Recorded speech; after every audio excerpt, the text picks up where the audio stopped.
बिस्मिल्लाहिर्रहमानिर्रहीम। पाक पतन के हर घर के लिए फ्रूट वाले पौधे के लिए ईदी का तोहफ़ा आ चुका है। और ये ईदी का तोहफ़ा किसने भेजा है? ये सैयद हसन अली और उनकी टीम ने हमें अनार के पौधे भेजे हैं। और ये किन के लिए भेजे हैं? तो ये भेजे हैं सैयद अनवर अली और उनकी फैमिली के सदका जारिया के तौर पर।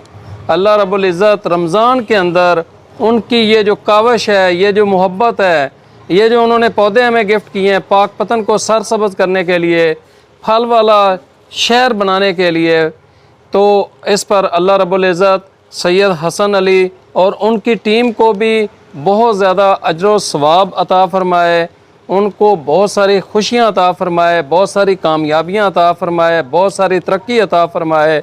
और इसी तरह जिनके नाम के भेजे हैं तो वो सैयद अनवर अली और उनकी पूरी फैमिली के लिए उन्होंने सदका जारिया के तौर पर भेजे हैं, तो इसका अजर, इसका सवाब उनको भी मिले और अल्लाह रब्बुल इज़्ज़त उनके ऊपर भी अपनी रहमतें अता फ़रमाए।